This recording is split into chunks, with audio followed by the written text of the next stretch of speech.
बिना मेहरारू घरे में भूते डेरा होता। मेहरारू चाहे तो घर बनाए दे, वो मेहरारू चाहे तो घर उजाड़ दे। मेरे दोस्त, एक समय के बाद भगवान भोलेनाथ दुनिया का मालिक, अंतर्यामी, अंतर्राष्ट्रीय देवता, भांग धतूरा छाने मस्त हैं। तब माई पार्वती जब देखिन भोलेनाथ, कहिन रे बाप रे बाप, अगर हमरे पौरहू की है सहूर रहे तो इनके साथे कैसे हमार बीते। एक बात जान लो दोस्त, अगर मर्द का लाइन पॉइंट ठीक नहीं तो मेहरारू को बड़ी चिंता होता। अगर मेहरारू को नहीं ठीक बताओ, अब मेहरारू को नहीं ठीक बता तो मर्दों को चिंता होता। मेरे दोस्त, पति पत्नी का ऐसा रिश्ता है जो एक दूसरे के पूरक होते हैं।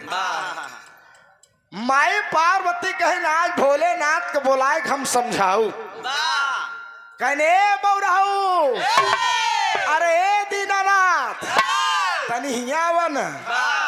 माई पार्वती बोलाइन भोलेनाथ सोचे यार आज पार्वती दुलराय बोलावत यहाँ खैरियत बाकी। भोलेनाथ गैन कहन बोला बोला का बात है, अरे काहे बोलावत है कहे भोलेनाथ हमार एक बात मान जाते हैं, अगर हमारे एक बात मान जाता तो हमरे जिंदगी में सोने में सुहागा हो जाए।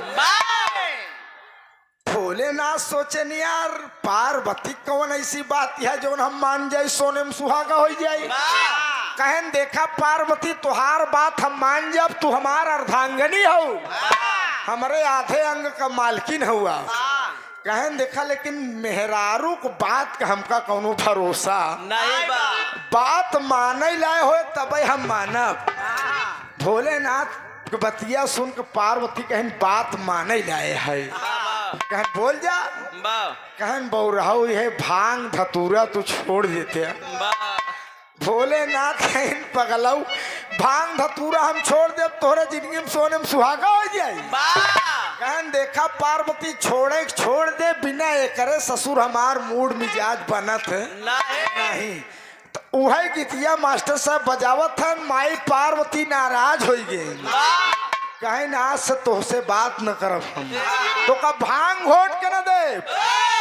तब एक बार जान लो भोलेनाथ हाथ जोड़ के लगन मनावे। जब मेहरारू से देवी देवता यार हार गए तो हमार तोहार कौन विचारत बस हो नहीं यार। चलो इधर चलो अच्छा।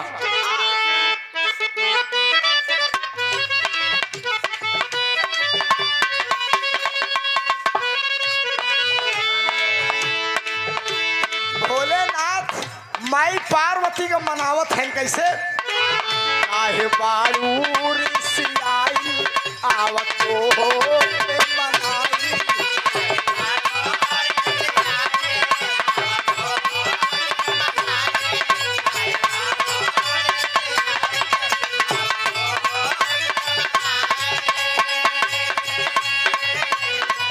आहे बारूर सिलाई आवतो के मनाई। लाग सावन के महीना तो है झूला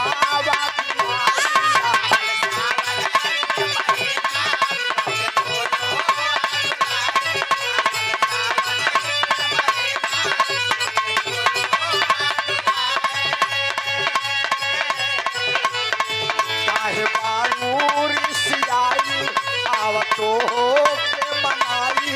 लाग सावन के महीना तो है झूलावा झुलाई। अटी मटी मना मारू बजावन करी। अटी मटी मना मारू बजावन करी।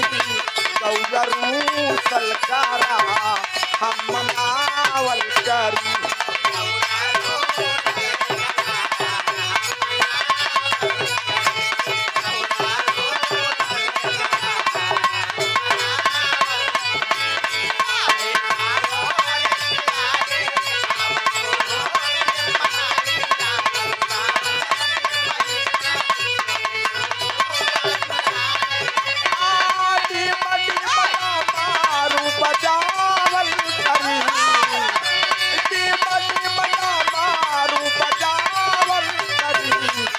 रूसल करा हम मनावल करी।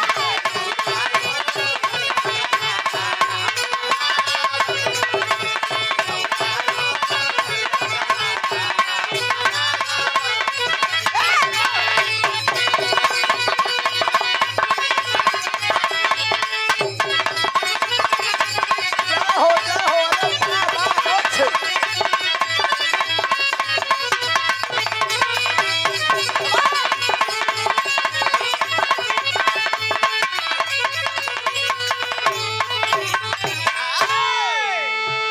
एक 5 मिनट के